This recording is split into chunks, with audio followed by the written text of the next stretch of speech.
사도행전 7장 1절부터 15절까지 말씀을 같이 읽도록 하겠습니다. Today's scripture, Book of Acts, chapter 7, verse 1 through 15.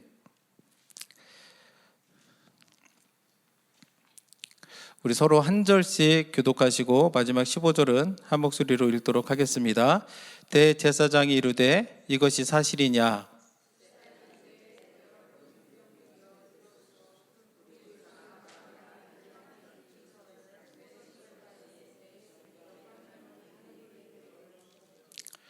이르시되 내 고향과 친척을 떠나 내가 내게 보일 땅으로 가라 하시니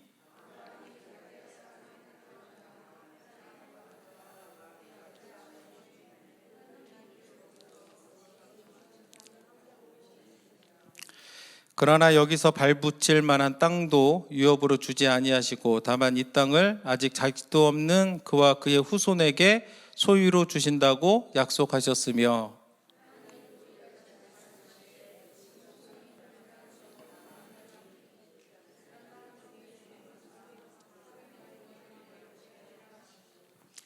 또 이르시되 종 삼는 나라를 내가 심판하리니 그 후에 그들이 나와서 이곳에서 나를 섬기리라 하시고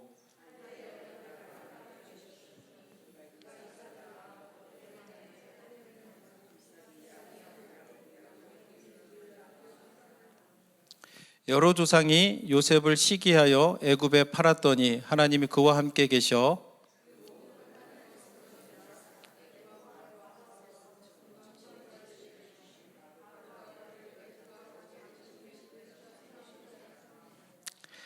그때 애굽과 가나안 온 땅에 흉년이 들어 큰 환난이 있을세 우리 조상들이 양식이 없는지라.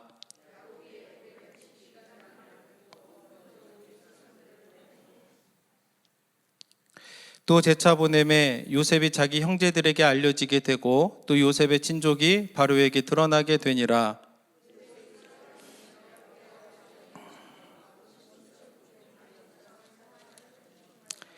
야곱이 애굽으로 내려가 자기와 우리 조상들이 거기서 죽고. 아멘. 자리에서 앉아주시면 되겠습니다. 할렐루야. 오늘도 우리가 함께 모여서 예배하게 됨을 하나님께 감사를 드립니다. 계속해서 우리는 사도행전을 통해서 교회가 어떻게 세워지고 또 복음이 예루살렘을 넘어서 온 유대와 사마리아와 땅끝까지 전해지고 있는가, 이제 그것을 우리가 보고 있습니다. 지금까지 오순절에 성령이 임하였고 그로 인해서 교회가 세워졌습니다. 그리고 예루살렘에 큰 부흥이 있었음을 우리가 나누었습니다. 기억나시죠? 교회가 부흥할 때마다 무슨 일이 있었는지 아시나요? 믿는 자들이 교회에 더해질 때마다 사탄은 교회를 무너뜨리기 위해서 사도들을 핍박을 했습니다.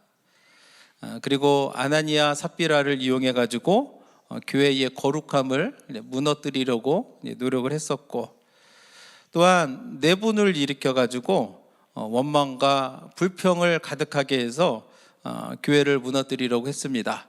근데 그럴 때마다 하나님이 믿는 자들과 함께 하셨고 교회를 지켜주셨습니다. 지난주에도 말씀드렸던 것처럼 사탄은 교회를 무너뜨리기 위해서 늘 노력을 합니다. 그 중에서도 가장 손쉬운 방법 중에 하나가 뭐냐면 원망하고 불평하는 거예요. 핍박이 오면은 대부분 성도들은 어떻게 합니까? 모여서 막 기도하죠. 그래서 하나님이 힘을 얻는데, 원망과 불평이 생기면 안에서부터 이제 무너지는 특징이 있습니다. 그래서 어떤 사람이 불만이 있을 때 어떻게 하냐면 주로 뒤에서 사람들만 이렇게 만나가지고 막 원망하고 불평하고 막 투덜거리거든요. 그렇지 않습니까? 그러다 보니까 교회에 미치는 악영향이 굉장히 큽니다. 초대교회에서도 헬라파 유대인들, 특히 이제 과부들이 자신들이 피해를 보고 있구나, 차별을 당하고 있구나 생각을 해가지고 원망하고 불평을 했는데, 누구에게 원망하고 불평했어요? 뒤에서 자기들끼리 했던 겁니다. 그 원망과 불평의 소리가 사도들에게 들렸고, 그래서 사도들이 모든 제자들을 불러가지고 우리는 기도하고 말씀 사역에 전념하겠다. 그 대신에 성령과 지혜가 충만한 7사람을 세워서 구제의 사역을 맡기게 됩니다. 그랬더니 하나님은 그 교회에 더 큰 부흥을 허락하셨다라고 성경은 가르쳐주고 있습니다. 지난 시간에 우리는 7집사 중이었던 한 사람 스데반에 대해서 말씀을 나누었습니다. 그는 은혜와 권능이 충만해서 사람들 사이에서 기사와 표적을 행하였다라고 말씀을 드렸습니다. 우리가 기사와 표적하면 초자연적인 능력을 행하는 그런 기적을 생각하기가 쉬운데, 영어 성경을 보면 미라클이 아니라 wonders and sign으로 번역을 하고 있는 것을 보게 됩니다. 다시 말해서 사람들에게 와 놀랍구나 라고 하는 신호를 주는 거예요. 사람들이 스데반을 보면서 뭐를 알았습니까? 아, 예수님이 진짜 살아계시구나. 아하, 예수님이 진짜 하나님의 아들이셨구나 라고 하는 것을 느꼈던 것이죠. 그래서 우리들의 삶에도 이런 기사와 표적이 나타나야 될 줄로 믿습니다. 아멘. 우리가 슈퍼내추럴한 산을 옮기거나 바다 위를 걷는 거는 못해도 우리 주변의 사람들에게 내가 진짜 예수 믿는 사람이구나 라는 것은 보여줄 수 있어요, 없어요? 보여줄 수 있죠. 이것을 위해서 우리가 함께 노력해 나가야 될 줄로 믿습니다. 스데반이 자유민들이 모이는 회당에서 논쟁을 하다가 거짓으로 고소를 당하게 됩니다. 스데반이 성령과 지혜로 말을 하니까 감당을 못하는 겁니다. 그랬더니 자유민들이 사람들을 매수해서 거짓 증인을 세워서 스데반을 공회에 세웠습니다.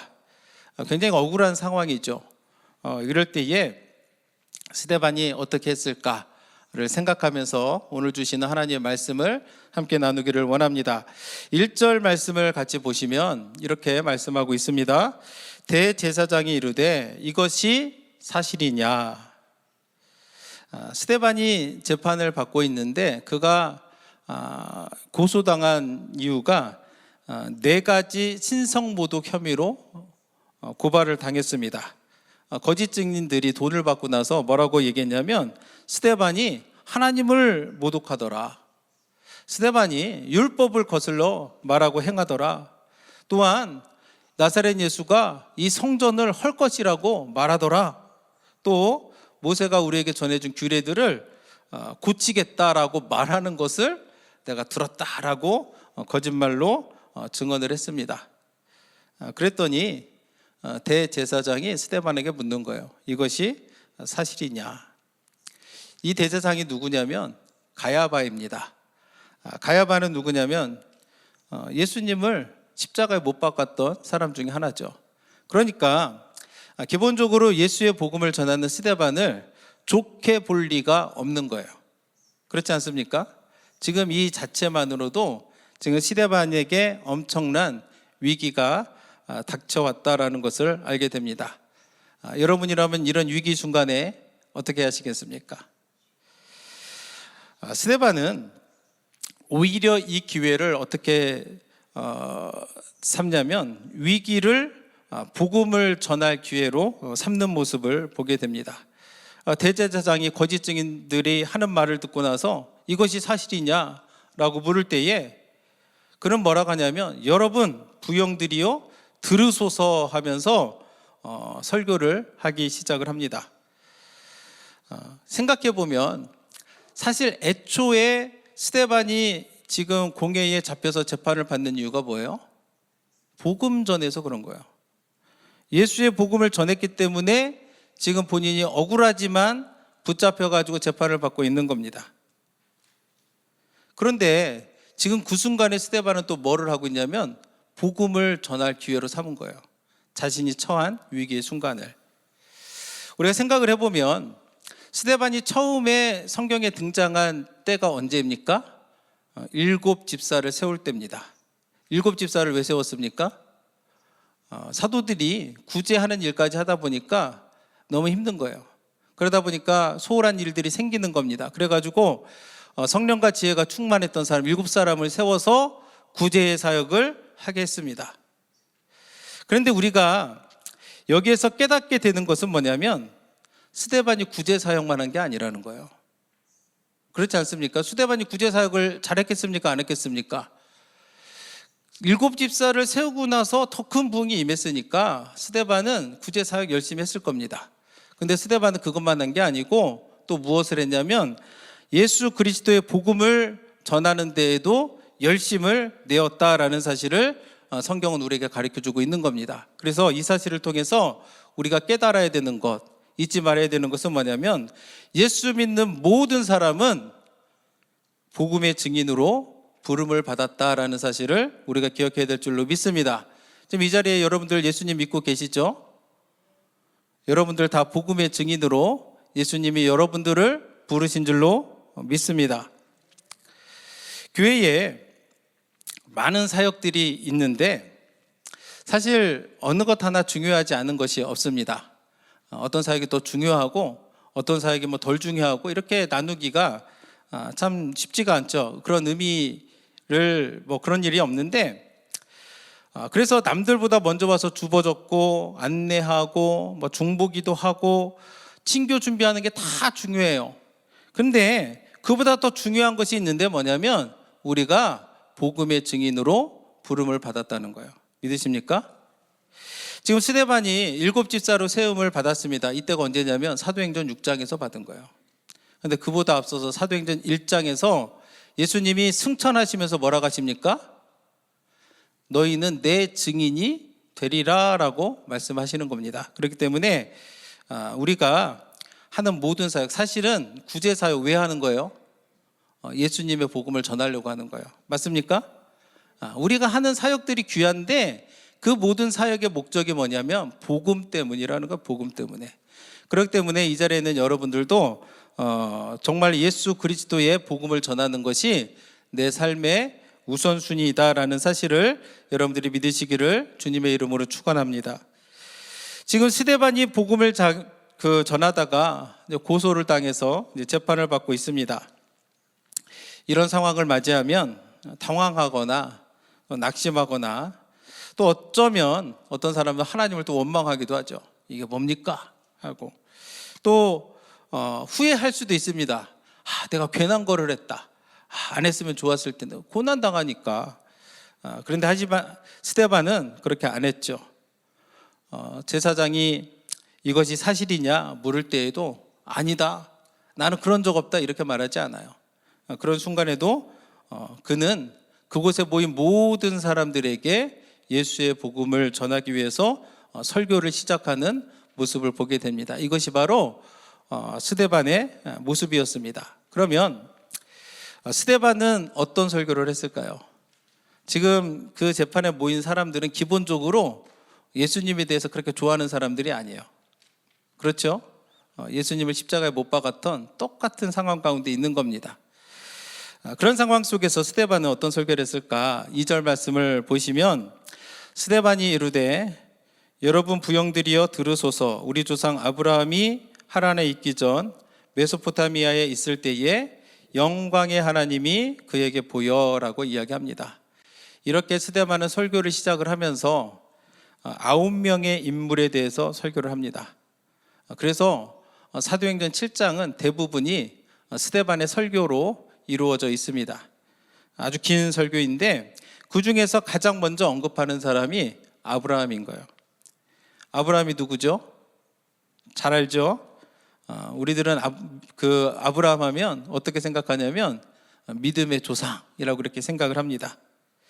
그래서 사람들로부터 믿음의 조상으로 인정받았던 아브라함에 대해서 그 스데반은 2절부터 8절까지 아브라함에 대해서 설명을 합니다. 그가 어떻게 하나님의 부름을 받았고 그가 어떻게 믿음의 조상으로 살아왔는지 이야기하는데 우리가 주목해 보아야 될 것이 뭐냐면 아브라함의 인생 가운데 진짜 강조점은 누구냐면 하나님이라는 거예요.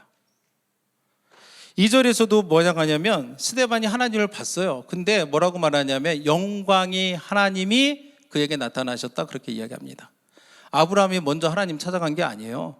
아브라함 하나님이 누군지도 잘 몰랐을 겁니다. 근데 하나님이 영광의 하나님이 먼저 아브라함에게 찾아가신 거예요. 우리 인생은 어떻습니까? 하나님이 우리 인생에도 먼저 찾아와 주셨던 것처럼 아브라함의 인생에도 하나님이 먼저 찾아와 주셨습니다. 3절에서도 하나님이 아브라함에게 뭐라고 하냐면 내 고향 친척집을 떠나서 내가 보일 땅으로 가라라고 말씀하신 거예요. 누가 말씀했어요? 하나님이 그렇게 말씀한 겁니다. 4절에서도 아브라함이 하란에 머물다가 그곳에서 아버지가 죽었을 때에 지금 사는 땅으로, 가나안 땅으로 가라라고 말씀하신 게 누구냐? 스데반이 말하는 것은 하나님이 그렇게 하셨다라고 그렇게 이야기를 하고 있습니다. 그래서 스데반은 아브라함의 이야기를 하면서 무슨 얘기를 하냐면 그 아브라함, 믿음의 조상 아브라함의 인생을 이끄시고 인도하신 분이 누구냐? 하나님이라고 설교하고 있는 겁니다. 그래서 우리들도 이 말씀을 보면서 우리 삶을 이끄시고 인도하시는 분이 누구예요? 하나님이심을 여러분들이 믿으시길 원합니다. 영광의 하나님께서 아브라함을 부르시고 인도하신 것처럼 우리를 부르시고 인도하신 분이 하나님이심을 믿을 때에 또 하나님이 우리 가는 길을 항상 지키시고 함께 하실 줄로 믿습니다. 그래서 우리가 이 사실을 믿으면 우리에게 필요한 게 뭘까요? 정말 내 삶을 이끄시고 인도하시는 분이 하나님입니다 라는 사실을 내가 고백해요. 그럼 우리에게 필요한 게 뭐냐? 아브라함처럼 하나님의 말씀에 순종하는 것이 필요합니다. 3절을 보시면 하나님이 아브라함에게 뭐라고 하냐면 내 고향과 친척을 떠나 내가 내게 보일 땅으로 가라 이렇게 말씀합니다. 그리고 더 중요한 것은 아브라함이 순종해요. 놀라운 점이 뭐냐면 하나님이 아브라함에게 땅을 보여주시고 나서 가라고 한 게 아니라는 거예요. 하나님이 뭐라고 하냐면 내가 내게 보여줄 땅으로 가라라고 그렇게 이야기합니다. 이런 말씀에 순종하는 게 믿음의 사람인 줄로 믿으시길 바랍니다. 오늘날 우리 크리스찬들의 문제가 뭐냐면 자꾸 하나님과 거래를 하려고 합니다.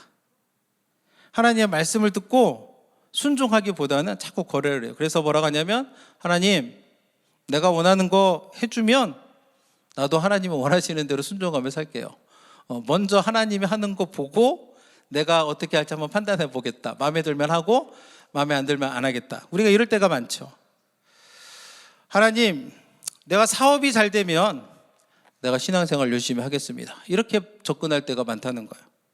하나님 내 자녀가 원하는 대학에 가면 내가 그때는 헌금도 많이 하고 내가 봉사도 많이 하고 정말 열심히 주님을 섬기며 살겠습니다.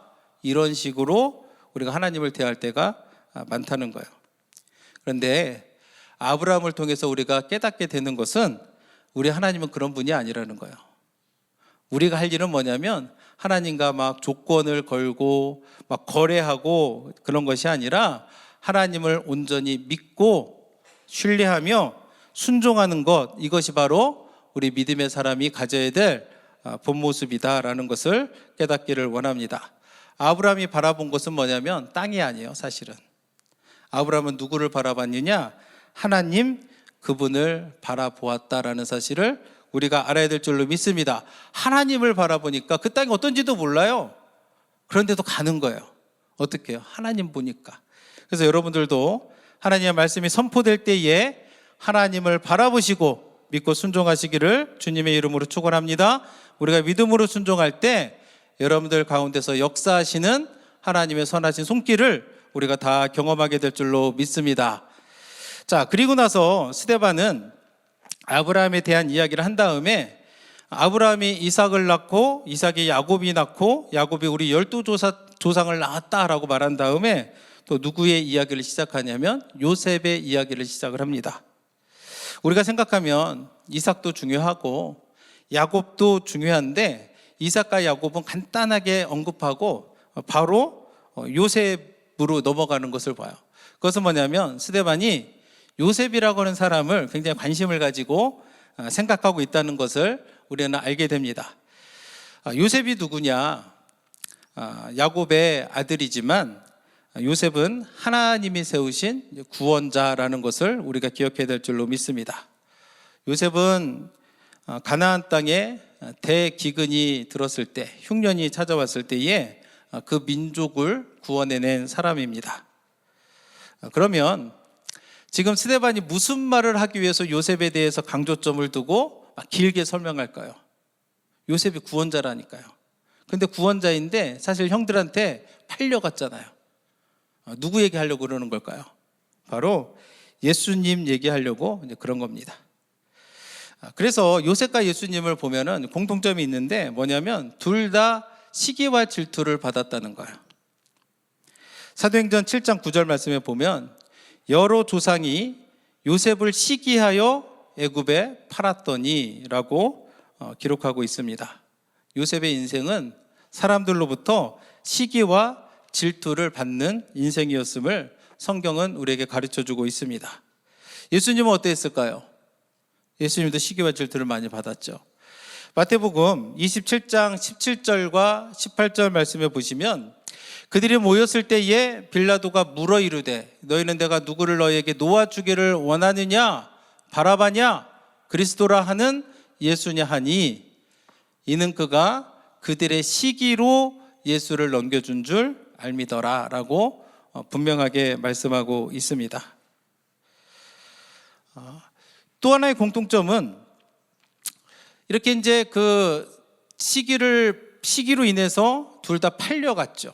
예수님도 팔렸고 요셉도 팔렸고 고난을 당했습니다. 근데 지금 그 스데반은 요셉이 형들의 시기를 받아서 애굽의 노예로 팔렸다라고 이야기하는데 왜 요셉은 형들의 시기를 받았을까요? 아세요? 알잖아요. 아버지가 너무 요셉을 사랑한 거거든요. 아버지의 편애 때문에 요셉이 형들의 시기를 받았습니다. 요셉은 야곱이 사랑했던 라헬로부터 노년에 얻은 귀한 아들이었습니다. 그 아버지의 사랑이 넘쳐서 어떻게 표가 나냐면 요셉에게만 채색 옷을 입혀주는 거예요. 여러분들이 만약에 그런 환경 가운데 있다고 보세요. 형들은 뭐 좀 옷이 좀 그저 그런 옷을 입고 있는데 아버지가 나한테만 막 이렇게 채색 옷을 입혀주는 거예요. 그럼 여러분들 어떻게 하겠어요? 저라면 아버지, 형들도 좀 옷 좀 사주세요 이렇게 얘기할 것 같아요. 그리고 채색 옷을 입으면 형들한테 좀 미안해하고 좀 이럴 것 같아요. 미안하잖아요. 나만 그렇게 해주는데. 여러분 안 그래요? 나만 잘 입고 잘 먹으면 되나요? 아니잖아요. 형들 그 입장도 생각을 하고 해야 되는데 성경을 보면 요셉은 그런 마음이 없는 거예요. 그러니까 어떻게 보면 어린 시절 요셉은 눈치도 없고 공감 능력도 없고 어떤 면에서는 좀 셀피시한 아버지의 넘치는 사랑으로 인해서 좀 스포일된 그런 모습이 아니었을까 생각이 듭니다. 그러니까 형들이 미워하죠. 아버지 마음은 알겠는데 요셉이 더 미운 거예요. 하는 거를 보니까. 그런데 형들이 요셉을 시기하고 미워한 것이 아버지의 편애 때문일까? 성경을 보면 요셉도 잘못이 참 많다는 것을 우리는 보게 됩니다. 요셉이 어릴 때 무슨 짓을 했냐면 형들이 잘못한 걸 아버지에게 찾아가서 자꾸 일러바치는 거예요. 이런 형제 여러분들이 있었나요? 혹시 어릴 때 형제들이 있는데 내가 뭐 하나 잘못하면 막 가가지고 이르는 형제들 있어요, 없어요? 좋아요 아마 한 대 쥐어 받고 싶어요. 안 이쁘잖아요, 솔직하게. 사람의 마음이 다 그렇지 않습니까? 근데 요셉이 그랬다는 거예요. 그리고 고자질도 자주 할 뿐 아니라 꿈을 꿨는데 그 형들이 자기한테 막 다 절하는 꿈을 꾼 겁니다. 근데 그걸 막 자랑하듯이 또 얘기하는 거예요. 그냥 꿈을 꿨으면 하나님이 주신 꿈이다 생각하면 잘 간직하면 되는데 막 그걸 또 막 자랑하면서 막 이렇게 얘기하니까 형들이 어떻게 했는가? 창세기 37장 5절을 보면 이렇게 말씀하고 있습니다. 요셉이 꿈을 꾸고 자기 형들에게 말하며 그들이 그를 더욱 미워하였더라. 그러니까 요셉이 시기를 받았던 이유는 아버지의 편애도 있지만 자기 잘못도 분명히 있었죠. 그랬는데 그로 인해서 이제 팔려갔습니다. 근데 10절에서는 요셉의 인생에 이제 변화가 나타납니다. 10절 말씀을 보시면 그 모든 환난에서 건져내사 애굽 왕 바로 앞에서 은총과 지혜를 주심에 바로가 그를 애굽과 자기 온 집의 통치자로 세웠느니라. 요셉의 삶이 극적으로 역전하는 것을 보게 됩니다. 요셉이 애굽으로 끌려가면서 온갖 환난을 당하게 됩니다. 보디발의 아내를 통해 가지고 모함을 받아 가지고 죄가 없는데 감옥에 갇히게도 되고 여러 가지 힘든 일을 겪게 됩니다. 근데 중요한 것은 뭐냐면 그 모든 순간들마다 하나님이 함께 하셨다라는 사실을 우리가 기억해야 될 줄로 믿습니다. 그리고 요셉이 하나님과 함께함으로 모든 환난을 이겨냈을 때에 성경은 뭐라고 하냐면 그에게 은총과 지혜를 주셨다라고 말씀하고 있습니다. 사실 요셉은 어린 시절에도 은총을 받았죠. 아버지의 남다른 사랑을 받았습니다. 하나님이 또 꿈을 꾸게 해주셔서 특별하다는 것들을 알려주셨습니다. 그런데 어린 시절 요셉의 그 모습을 보면 지혜롭다고는 말할 수가 없어요. 굉장히 철없고 자기만 아는 그런 모습을 보여주고 있는데 요셉에게 언제 지혜가 주어졌는가? 성경 말씀을 보니까 모든 환난을 견디고 나서 하나님이 그에게 지혜를 주셨음을 우리는 성경을 통해서 깨닫게 됩니다. 그러므로 고난은 우리 인생에 하나님의 지혜가 임하는 통로가 될 수 있음을 여러분들이 깨닫기를 주님의 이름으로 축복합니다. 하나님이 왜 우리에게 고난과 시련을 주실까? 고난과 시련이 오면 힘들잖아요. 아프잖아요. 어렵잖아요. 그런데 우리를 사랑하시는 하나님이 왜 이런 고난과 시련을 주실까? 왜냐하면 우리 인생에 지혜를 주기 위해서 고난과 시련을 허락하신다라는 것을 믿으시기를 원합니다. 왜 우리 인생에 고난의 불을 통과하게 하실까?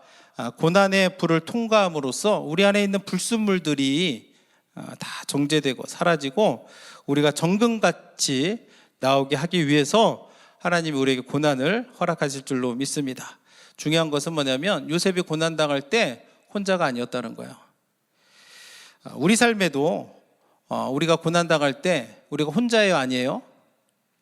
아니죠. 임마누엘의 하나님이 우리와 함께할 줄로 믿습니다. 우리 이곳에 있는 믿음의 형제자매들이 함께 기도해주고 함께 손잡아 줄 줄로 믿습니다. 그래서 고난 가운데 낙심하거나 절망하지 마시고 아브라함이 그랬던 것처럼 하나님을 바라보고 나아가야 될 줄로 믿습니다. 애굽의 총리가 된 요셉은 흉년이 들었을 때에 이제 가족들을 애굽으로 데려와서 구원하였습니다. 그리고 하나님이 약속한 대로 그 가족이 애굽에서 지내면서 이제 큰 민족을 이루게 됩니다. 하나님이 요셉을 애굽의 총리로 삼으신 것은 결국은 무엇 때문이냐면 하나님의 약속을 이루기 위해서라는 것을 우리가 알아야 될 줄로 믿습니다. 그래서 흉년 때문에 위기에 빠진 또 하나님의 자녀들을 미리 구원하시기 위해서 미리 요셉을 애굽으로 보낸 줄로 압니다. 마지막으로 스데반이 그 요셉에 대해서 한 가지를 더 첨언하는데 16절 말씀을 보시면 세겜으로 옮겨져 아브라함이 세겜 하몰의 자손에게서 은으로 값주고 산 무덤에 장사되니라 라고 이야기합니다. 요셉이 어디에 장사되는가? 성경은 세겜으로 옮겨졌다라고 이야기합니다. 제가 요셉을 묵상할 때마다 제일 놀라는 것 중에 하나가 이 부분이에요. 요셉은 어디서 죽었습니까? 애굽에서 죽었어요. 그리고 애굽에서 죽고 나서 이스라엘 백성들이 애굽에서 몇 년 살았어요? 한 400년 살았습니다. 그런데 요셉이 죽을 때에 자기 형제들을 불러가지고 뭐라고 하냐면 하나님이 언젠가는 당신들을 이 땅에서 약속하신 땅으로 인도하실 것이다 라고 이렇게 이야기하면서 유언을 합니다. 무슨 유언을 하냐면 창세기 50장 25절을 함께 읽도록 하겠습니다. 요셉이 또 이스라엘 자손에게 맹세시켜 이르기를 하나님이 반드시 당신들을 돌보시리니 당신들은 여기서 내 해골을 메고 올라가겠다 하라 하였더라. 요셉의 믿음이 뭐냐면 지금은 우리가 사정상 애굽에 살지만 때가 되면 하나님 반드시 약속을 지키실 것이다. 당신들을 돌보시리니 라는 말은 약속의 땅으로 인도하실 거라는 거예요. 그러면 그때는 어떻게 하냐면 내 무덤의 뼈를 가져다가 세겜에다가 옮겨줘라 이렇게 유언을 하고 죽어요. 그런 유언을 한 것도 놀랍지만 또 이스라엘 백성들이 출애굽할 때 그 바쁜 상황 속에서도 그 유언을 기억해가지고 요셉의 뼈를 가져다가 세겜으로 옮겨서 장사하는 그 모습을 보게 됩니다.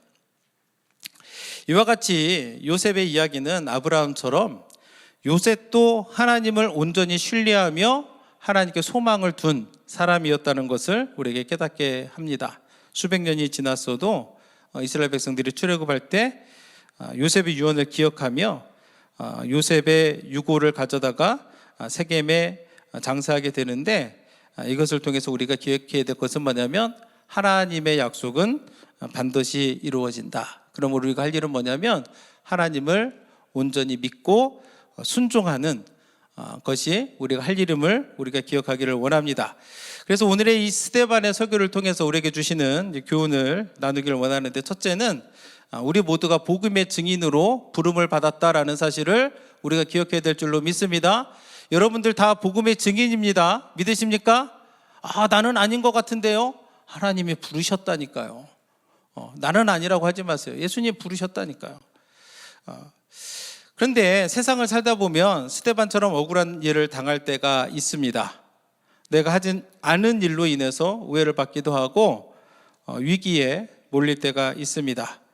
그런데 스데반의 이야기가 교훈을 주는 것은 그 위기를 복음을 전하는 기회로 삼으라라는 것입니다. 위기 가운데 어떻게 우리가 복음을 전할 수 있을까? 예비된 게 아니잖아요. 갑자기 오잖아요. 그런데 어떻게 우리가 위기 때 복음을 전할 수 있는가? 그러기 위해서는 우리가 준비되어 있어야 돼요. 어떻게 해야 된다고요? 준비되어 있어야 됩니다. 베드로는 이렇게 권면합니다. 베드로전서 3장 15절 말씀에 보시면 너희 마음에 그리스도를 주로 삼아 거룩하게 하고 너희 속에 있는 소망에 관한 이유를 묻는 자에게는 대답할 것을 항상 준비하되 온유와 두려움으로 하라라고 이렇게 말씀합니다. 살면서 누군가가 와가지고 갑자기 물어보는 거예요. 갑자기 물어보면은 글쎄 이렇게 하지 마시고 미리 내가 어떻게 말해야 될지를 어떻게 하라고요? 준비하라라고 베드로는 권면하고 있는데, 지금 스데반이 베드로의 권면대로 준비가 되어 있었던 겁니다. 지금 스데반의 설교를 보면은 막 갑작스럽게 고소를 당해가지고 재판을 받게 되는 과정이에요. 원고도 없어요. 미리 설교 준비도 못했습니다. 그런데 그 기회가 오니까 바로 구약의 말씀을 인용해서 스데반이 복음을 전하는 그 모습을 보게 됩니다. 그래서 이번 주 여러분들이 가정에서 혹은 직장에서 여러분들이 있는 곳에서 억울한 일을 당하거나 억울한 말을 들을 수도 있습니다. 그때 화내고 막 싸우고 그러지 마세요. 싸우거나 하지 마시고 지금 성경에 있는 것처럼 온유함으로 여러분들이 그리스도의 향기를 나타내는 복음의 증인이 되기를 원합니다. 두 번째는 우리는 하나님 말씀에 온전히 순종해야 될 줄로 믿습니다. 아브라함이 하나님의 약속을 받고 보여주신 땅이 아니라 어떤 땅으로 갔습니까? 보여주실 땅으로 갔다는 것을 우리가 기억해야 될 줄로 믿습니다. 어떻게 이럴 수 있는가? 하나님을 온전히 신뢰하면 그럴 수 있어요. 저도 미국에 와가지고 어린 자녀들을 데리고 여러 곳을 다녔는데 제가 가니까 애들은 막 그냥 따라오는 거예요. 제가 뭐 멀리도 갔는데 제가 뭐 버지니아에 있다가 텍사스 갈 때 애들이 뭐 텍사스 몰라요. 근데 제가 가니까 애들이 저를 믿고 따라오더라고요. 이게 순종이에요. 여러분들이 하나님을 진짜 믿고 순종하면 그 하나님 보고 하나님과 동행하는 겁니다. 믿으십니까? 자꾸 조건 달면서 거래하지 마시고 보이는 것이 전부가 아니구나. 자꾸 계산하지 마시고 미루지 마시길 바랍니다. 나중에 상황이 좋아지면 그때 해야 되겠지. 그때 가면 또 다른 상황이 생긴다니까요. 그렇지 않아요? 그러니까 지금 깨달을 때 해야 될 줄로 믿습니다. 생각해 보세요. 내가 지금 미루고 있는 게 무엇인가? 바로 순종의 첫걸음을 내딛기를 주님의 이름으로 축복합니다. 땅이 아니라 하나님을 바라보시기를 주님의 이름으로 부탁을 드립니다. 마지막으로 고난은 나를 단련하고 하나님의 지혜를 채우는 통로라는 사실을 여러분들이 기억하기를 원합니다. 요셉이 어린 시절에 눈치도 없고 철부지 어린아이였지만 고난을 통해서 지혜의 사람이 되었습니다. 그리고 민족을 구원하는 구원자가 되었음을 우리가 기억해야 될 줄로 믿습니다. 우리들의 삶에도 이유를 알 수 없는 고난을 당할 때가 있어요. 아무리 생각해봐도 이해가 안 될 때가 있어요. 왜 그럴까? 하나님이 그럼에도 불구하고 하나님이 함께 하심을 믿으시고 하나님이 선하심이 함께 있음을 기억하면서 하나님이 나를 정금같이 새롭게 하실 것이다 라는 믿음을 가지고 늘 주님과 동행해 나아가는 저와 여러분들이 되기를 예수님의 이름으로 축복합니다. 다 같이 기도하겠습니다. 하나님 감사합니다. 이 시간에도 우리들 함께 모여서 주님을 예배하게 하시고 오늘도 우리에게 말씀하시는 주님의 음성을 또 듣게 하여 주심을 감사를 드립니다. 우리가 스데반의 설교를 통해서 우리가 하나님이 어떤 분이신지를 바로 알게 하시고 그 하나님을 바로 섬기게 하시고 온전히 주님을 믿고 의지하면서 정말로 주님 앞에서 잘했다 인정받는 주님의 자녀들 될 수 있도록 하나님 인도하여 주시옵소서. 우리가 고난 가운데 있다 할지라도 원망하지 말게 하시고 불평하지 말게 하여 주시고 하나님의 선하심을 믿으며 인내하며 성령의 열매, 복음의 열매를 맺을 수 있는 주님의 자녀들 될 수 있도록 함께하여 주시옵소서. 주님께서 항상 함께 하시고 도우실 줄로 믿사오며 이번도 말씀 우리 주 예수님의 이름으로 감사하며 기도드렸습니다. 아멘.